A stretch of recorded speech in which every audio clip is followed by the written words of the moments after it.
নমস্কার, Surajit academy YouTube চ্যানেলে আপনাকে স্বাগত জানাই। এই মুহূর্তে ভারতবর্ষের সমস্ত নাগরিকদের কাছে এই মুহূর্তে একটা চর্চার বিষয় হয়ে দাঁড়িয়েছে যে এই ভোটার কার্ড ভেরিফিকেশন প্রসেস শুরু হয়েছে। ভারতীয় নির্বাচন কমিশন অর্থাৎ ইলেকশন কমিশন অফ ইন্ডিয়ার তরফ থেকে এই মুহূর্তে বিহারে সেই ভোটার কার্ড ভেরিফিকেশন প্রসেস চলছে, অনগোয়িং প্রসেস চলছে। কিন্তু আগামী বিধানসভার আগে সারা ভারতবর্ষে প্রত্যেকটি রাজ্যতে এই এসআরআই সিস্টেম বা ভোটার কার্ড ভেরিফিকেশন সিস্টেম লাগু হতে চলেছে। সমস্ত রাজ্যের কাছে নির্দেশ এসছে, সেটা কিন্তু ধীরে ধীরে সমস্ত রাজ্যে চালু হয়ে যাবে এবং আপনাদের প্রত্যেককে সেই ভোটার কার্ড ভেরিফিকেশন সিস্টেমে অংশগ্রহণ করতে হবে, দিতে হবে উপযুক্ত প্রমাণপত্র, নথি, বিভিন্ন কিছু চাওয়া হচ্ছে। আপনারা ইতিমধ্যে অনেক কিছু জেনেও ফেলেছেন। যারা কিছুই জানেন না এই বিষয়ে, আমার চ্যানেলে ভিডিও রয়েছে, অলরেডি ভিডিও রয়েছে। আমি গতকাল 2-3 দিন ধরে এই ভিডিও করছি, আপনারা সেই চ্যানেলের ভিডিওগুলি দেখে নেবেন। কিন্তু এই ভিডিওর মাধ্যমে মূলত যে বিষয়টা আপনাদেরকে আমি ক্লিয়ার করতে চলেছি, নির্বাচন কমিশন তাদের নিজস্ব পোর্টালে একটি নির্দেশিকা তারা আপলোড করেছে এবং সেই আপলোড করা নির্দেশিকাটি আমি আপনাদের সামনে ক্লিয়ার করে একদম বাংলাতে আপনাদেরকে বুঝিয়ে দেব। আপনারা পুরো বিষয়টা, পুরো নির্দেশিকাটা মনোযোগ সহকারে শুনবেন, তাহলে পরে আপনারা কিন্তু 100% কনফার্ম হয়ে যাবেন, ক্লিয়ার হয়ে যাবেন যে অ্যাকচুয়ালি এই যে ভোটার কার্ড ভেরিফিকেশন সিস্টেমটা কাদের জন্য হচ্ছে, এই ভোটার কার্ড ভেরিফিকেশন সিস্টেমে কোন কোন ডকুমেন্টস, নথি আপনাকে জমা দিতে হবে। এই ভোটার কার্ড ভেরিফিকেশন সিস্টেমে 2003 সালকে বিশেষভাবে মান্যতা দেওয়া হয়েছে। কেন 2003 সালকে এতটা গুরুত্ব দেওয়া হয়েছে, 2003 সালের ভোটার যারা রয়েছেন তারা কি প্রায়োরিটি পাবে, তার আগে কিংবা পরে যারা ভোটার কার্ড করেছেন বা ভোটার যারা, তাদের কি করতে হবে, সমস্ত বিষয় কিন্তু খুঁটিনাটি ভাবে উল্লেখ করা রয়েছে এই নির্দেশিকাতে। আমি আপনাদেরকে সরাসরি সেই নির্দেশিকায় চলে যাব। তবে তার আগে আপনারা যেমন সুরজিৎ একাডেমি ইউটিউব চ্যানেলের মাধ্যমে এই সমস্ত গুরুত্বপূর্ণ ইনফরমেশন আপনারা জানতে পারেন, ঠিক একইভাবে আমার এই ভিডিও ডেসক্রিপশন বক্সে দা নেটওয়ার্ক বাংলা ইউটিউব চ্যানেলের লিঙ্ক দেওয়া থাকবে। আমার আরেকটি চ্যানেল যেটা কিনা দেশ বিদেশ রাজ্য রাজনীতির সমস্ত খবরাখবর আপনারা পেয়ে যাবেন, সেই চ্যানেলের লিঙ্কে ঢুকে আপনারা প্রত্যেকে সাবস্ক্রাইব করে দেবেন, ফলে আপনারা সমস্ত নিউজ সবার আগে পেয়ে যাবেন।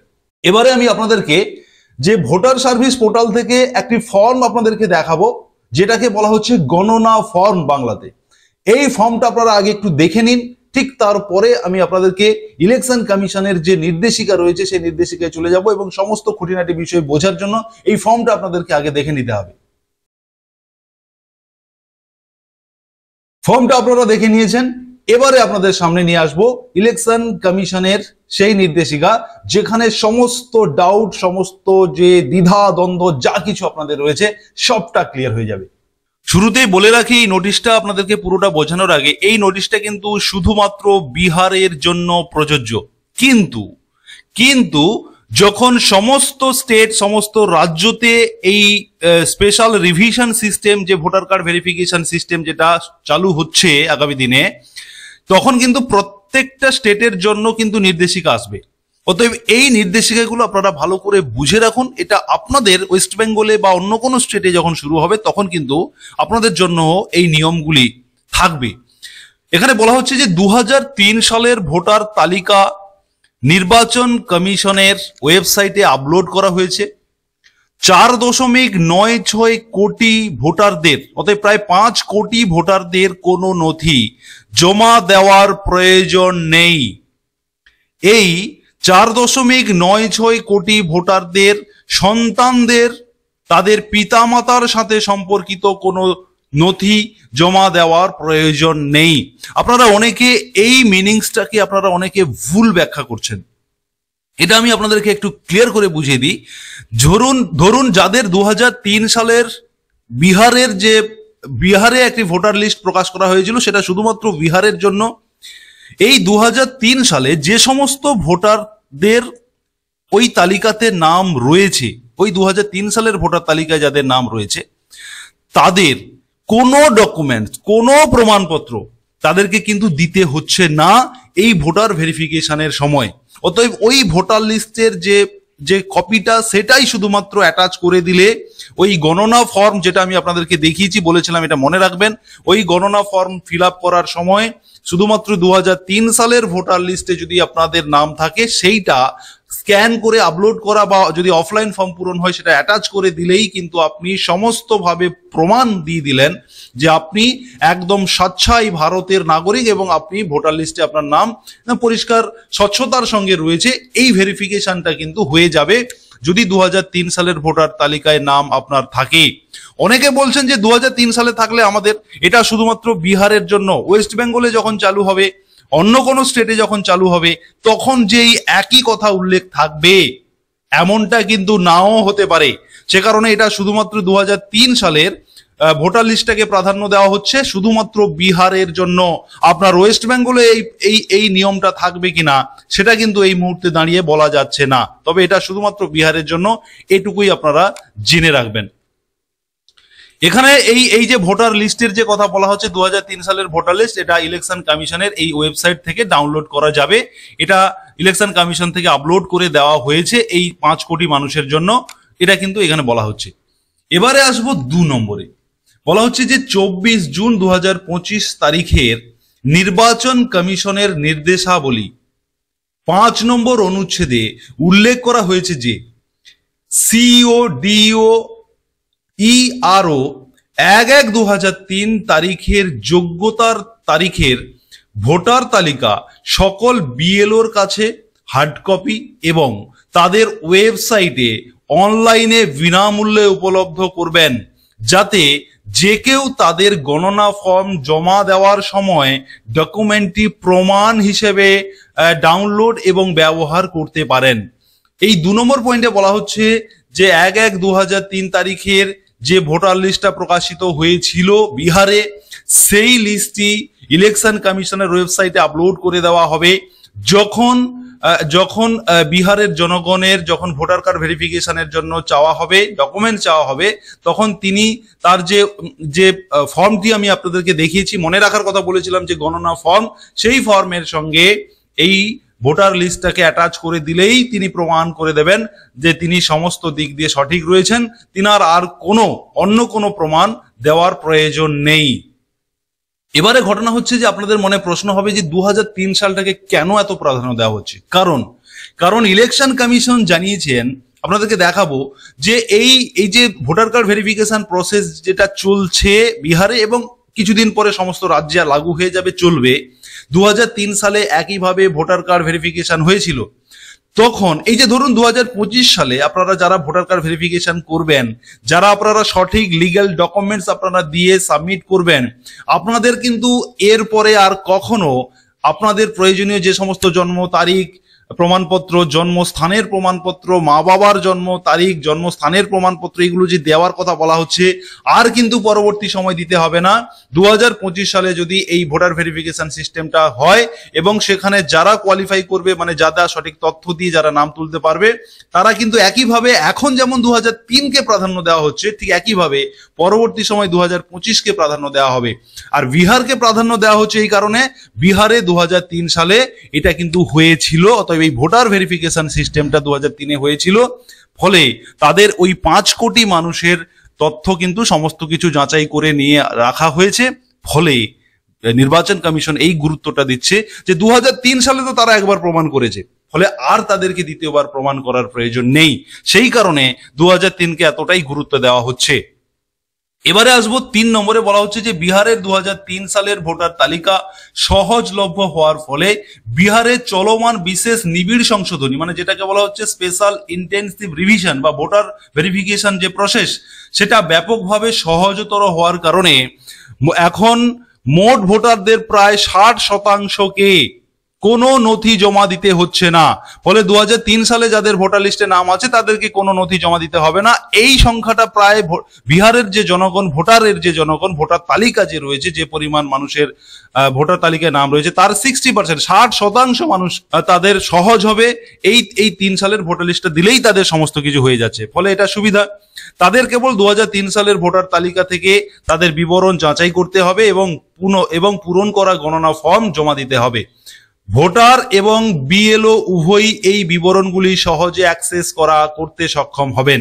মানে এটা ভোটার তালিকায় ভোটার যে ওয়েবসাইট রয়েছে সেখানে থাকবে, সেখান থেকে ভোটার যে কেউ ডাউনলোড করে নিতে পারবেন, অথবা বিএলওর কাছ থেকেও তিনারা পেয়ে যাবেন। এটা কিন্তু ওয়েবসাইটে দেওয়া হবে, এটা অত্যন্ত সহজলভ্য। 4 নম্বরে বলা হচ্ছে এছাড়াও নির্দেশাবলী অনুসারে যে কোনো ভোটার 2003 সালের বিহারের ভোটার তালিকায় নেই। এই পয়েন্টটা কিন্তু অত্যন্ত গুরুত্বপূর্ণ। ধরে নিন আপনার ওয়েস্ট বেঙ্গলে এই প্রসেস, ভোটার কার্ড যে ভেরিফিকেশন প্রসেস চালু হয়ে গেল কিছুদিন পর, এবারে আপনি যদি একইভাবে এরকম ইলেকশন কমিশন ওয়েস্ট বেঙ্গলের জন্য এরকম একটি নির্দেশিকা যদি তিনি ঘোষণা করে দেন ইলেকশন কমিশন থেকে, সেক্ষেত্রে আপনারা কি করবেন সেটা কিন্তু এইটা আপনারা ভালো করে বুঝে নিলেই আপনাদের সুবিধে হবে। দেখুন এখানে বলা হচ্ছে যে নির্দেশাবলী অনুসারে যে কোনো ভোটার 2003 সালে ভোটার তালিকায় নেই। এখন প্রশ্ন হচ্ছে যে 2003-এ ধরুন কোনো ভোটারের ভোটার তালিকায় নাম ছিল না, সে 2003-এর পরে তার ভোটার কার্ড হয়েছে, হতে পারে তার 4 সালে 5 সালে কিংবা তারপরে ভোটার কার্ড হয়েছে, ফলে তাদের তো 2003 সালে ভোটার তালিকায় নাম থাকবে না। সেক্ষেত্রে কি হবে, তিনি তার মা বাবার জন্য অন্য কোনো নথি সরবরাহ করার পরিবর্তে 2003 সালের ভোটার তালিকার উদ্ধৃতি ব্যবহার করতে পারবেন। অতএব ধরুন কোনো ব্যক্তি 2003-এর পরে ভোটার কার্ড করেছেন, তিনার যে মা বাবা, তিনার মা বাবার 2003 সালের ভোটার তালিকায় তাদের নাম রয়েছে। যদি এমন হয় সেক্ষেত্রে তিনার মা বাবার জন্য কোনো আলাদা করে জন্ম সার্টিফিকেট বা আলাদা করে জন্মস্থানের প্রমাণপত্র এগুলো কিন্তু আর নতুন করে দেওয়ার প্রয়োজন থাকবে না, যদি তিনার মা বাবাদের 2003 সালের ভোটার তালিকায় নাম থাকে। কিন্তু 2003-এর পরে যাদের ভোটার কার্ড হয়েছে তাদের কিন্তু তাদের ব্যক্তিগতভাবে নথি দিতে হবে, সমস্ত প্রমাণ দিতে হবে, কিন্তু তাদের মা বাবাদের দেওয়ার প্রয়োজন নেই। তার কারণ তাদের 2003 সালের ভোটার তালিকায় নাম রয়েছে। এটাই বলা হচ্ছে যে কোনো নথির প্রয়োজন হবে না, শুধুমাত্র 2003 সালের ভোটার তালিকার প্রাসঙ্গিক উদ্ধৃতি বিবরণ যথেষ্ট হবে। এই ধরনের ভোটারদের পূরণ করা গণনা ফর্মের সাথে কেবল নিজের জন্য নথি জমা দিতে হবে। বলা হচ্ছে শুধুমাত্র নিজের। 3-এর পরে যাদের 4 সালে ভোটার কার্ড হয়েছে, 5 সালে, 6 সালে, 7 সালে, আপ টু 24 সাল পর্যন্ত কিংবা 25 সালে যাদের ভোটার কার্ড হয়েছে, তাদের নিজেদের জন্ম সার্টিফিকেট, নিজেদের জন্মস্থানের প্রমাণপত্র এগুলো দিতে হতে পারে, কিন্তু মা বাবা দেওয়ার প্রয়োজন নেই, কারণ তাদের মা বাবার এই 3 সালের ভোটার লিস্টে নাম রয়েছে বলে। এবারে 5 নম্বরে বলা হচ্ছে যে পুনরায় উল্লেখ করা হচ্ছে যে প্রতিটি নির্বাচনের আগে, এখানে ইলেকশন কমিশন থেকে কিন্তু একটি পরিষ্কার করে এখানে জানানো হচ্ছে, এটা আপনারা গুরুত্ব দিয়ে শুনবেন, যে বলা হচ্ছে যে প্রতিটি নির্বাচনের আগে 1950 সালের জনপ্রতিনিধিত্ব আইনের ধারা 21-2 ক এবং 1960 সালের ভোটার নিবন্ধ বিধিমালা বিধি 25 অনুসারে ভোটার তালিকা সংশোধন বাধ্যতামূলক। নির্বাচন কমিশন জানাচ্ছেন যে এই যে ভোটার যে স্পেশাল ইন্টেন্সিভ রিভিশন বা ভোটার ভেরিফিকেশন সিস্টেম যে হচ্ছে, এটা সংবিধান মেনেই হচ্ছে। সংবিধানে এমনটাই উল্লেখ রয়েছে যে প্রত্যেকটি নির্বাচনের আগে কিন্তু নির্বাচন কমিশন চাইলে ভোটার কার্ডের ভেরিফিকেশন করতে পারেন, তিনি নথি যাচাই বাছাই করতে পারেন। এটা সংবিধানের এই যে ধারা উল্লেখ করেই কিন্তু জানিয়েছেন। এবং এখানে বলা হচ্ছে যে 25 অনুসারে ভোটার তালিকা সংশোধন বাধ্যতামূলক, মানে বাধ্যতামূলকভাবে ইলেকশন কমিশনকে এগুলো করতে হবে। নির্বাচন কমিশন 75 বছর ধরে বার্ষিক সংশোধন নিবিড় এবং সারসংক্ষেপ মূলক ভাবে পরিচালনা করে আসছে। অতএব এই 75 বছর ধরে কিন্তু এই ঘটনা ঘটছে, এটা আজকের প্রথমবার নয়। 75 বছর ধরে বিভিন্নভাবে বিভিন্ন সময় ইলেকশন কমিশন কিন্তু এই ভোটার কার্ড ভেরিফিকেশন করে থাকেন। 6 নম্বরের পয়েন্টে বলা হচ্ছে যে এই অনুশীলনীটির প্রয়োজনীয় কারণ ভোটার তালিকা সর্বদা একটি গতিশীল তালিকা, যা মৃত্যু, পেশা, শিক্ষা, বিবাহের কারণে বা অভিবাসন, 18 বছর বয়সী নতুন ভোটারদের যোগ ইত্যাদির মতো বিভিন্ন কারণে পরিবর্তন হতে পারে। বলা হচ্ছে যে এই যে ইলেকশন কমিশন এই যে ভোটার তালিকার যে ভেরিফিকেশন করে থাকেন, এর কারণ হচ্ছে যে বহু ভোটার মারা যান, বহু ভোটার বিভিন্ন পেশার কারণে বিভিন্ন জায়গায় স্থানান্তরিত হয়ে যান, বিভিন্ন বিবাহের কারণে তাদের ঠিকানার পরিবর্তন হয়, তাদের বুথ পরিবর্তন হয়, তাদের কনস্টিটিউয়েন্সিস পরিবর্তন হয়, 18 বছর বয়সী হলে নতুন ভোটারদের সংযোজন করানো হচ্ছে ভোটার তালিকার। এই যে লম্বা প্রসেস, এতগুলো প্রসেস, এই প্রসেসটা কিন্তু সর্বদা পরিবর্তনশীল। পরিবর্তিত হয়, ফলে সেগুলোকে ভেরিফিকেশন করে এই যে স্পেশাল রিভিশন, যে ইন্টেন্সিভ রিভিশন, যে ক্যাম্পিং করে বা এই ভোটার ভেরিফিকেশন সিস্টেম এনে সেগুলোকে আরো একবার পুনরায় যাচাই বাছাই করে নেওয়া, এটা নির্বাচন কমিশনের সংবিধানের মধ্যে পড়ে। 7 নম্বরে বলা হচ্ছে যে সংবিধানের 326 অনুচ্ছেদে ভোটার হওয়ার যোগ্যতা নির্দিষ্ট করা হয়েছে। শুধুমাত্র 18 বছর বয়সী ভারতীয় নাগরিক এবং সেই নির্বাচনী এলাকার সাধারণ বাসিন্দারা ভোটার হিসেবে নিবন্ধিত হওয়ার যোগ্য। বলা হচ্ছে যে ভারতীয় সংবিধানের 326 নম্বর অনুচ্ছেদ অনুযায়ী 18 বছর বয়স হলেই তিনি ভারতীয় নাগরিক হিসেবে ভারতের নির্বাচন কমিশনের আন্ডারে তিনি বা একজন ভোটার হওয়ার যোগ্যতা তিনি অর্জন করে থাকেন। এটা কিন্তু পরিষ্কার করে বলে দেওয়া হচ্ছে। অতএব আপনাদেরকে এই যে নির্বাচন কমিশনের পক্ষ থেকে এই নথি, এই প্রেস নোটটি রিলিজ করা হয়েছে, আপনারা প্রত্যেকেই চাইলে আপনারা পোর্টাল থেকে ডাউনলোড করে নিতে পারবেন। তবে সেখানে অবশ্য ইংলিশে রয়েছে, আপনাদেরকে পুরোটা বাংলাতে ট্রান্সলেট করে আমি পরিষ্কার করে বুঝিয়েছি। আশা করি আপনাদের মনের মধ্যে থাকা সমস্ত জটিলতা, সমস্ত প্রশ্ন, সমস্ত কোয়ারিজ আশা করি আপনাদের চলে গেছে। এবং আপনাদেরকে আরো একটি বিষয় ক্লিয়ার করব, পশ্চিমবঙ্গের মুখ্যমন্ত্রী, মাননীয় মুখ্যমন্ত্রী মমতা বন্দ্যোপাধ্যায় তিনি ইতিমধ্যে সরব হয়েছেন। তিনি এই সিস্টেমকে মেনে নিচ্ছেন না। এই ভোটার ভেরিফিকেশন সিস্টেমের মধ্যে তিনি এনআরসির কিছু ছক কিংবা ষড়যন্ত্র খুঁজে পাচ্ছেন, এই নিয়ে তিনি সরব হয়েছেন এবং তিনি পরিষ্কার মিটিং করে জানিয়েছেন যে এর মধ্যে কিছু ঘাপলা থাকতে পারে, এগুলো তিনি মানছেন না, এমনটা কিন্তু তিনি প্রতিবাদ জানিয়েছেন বা সরব হয়েছেন, এমন বিষয়টা কিন্তু আমাদের তিনার ফেসবুক পেজে তিনি পোস্ট করে পরিষ্কার জানিয়েছেন। তবে এতক্ষণ আপনারা যারা এই ভোটার কার্ড ভেরিফিকেশন সিস্টেম নিয়ে এতক্ষণ আপনারা এই প্রতিবেদন শুনছিলেন, আপনাদেরকে রিকোয়েস্ট করবো আপনারা অবশ্যই সাবস্ক্রাইব করে রাখুন, সুরজিৎ একাডেমি ইউটিউব চ্যানেলকে সাবস্ক্রাইব করুন, পাশে থাকা নোটিফিকেশন বেল বাটন অন করে দিন এবং এই গুরুত্বপূর্ণ আপডেট আপনার বন্ধু বান্ধবদের শেয়ার করে সবাইকে জানাতে সাহায্য করুন। এবং আপনি আপনার মূল্যবান বক্তব্য কমেন্ট সেকশনে অবশ্যই আপনারা লিখতে ভুল করবেন না। ধন্যবাদ।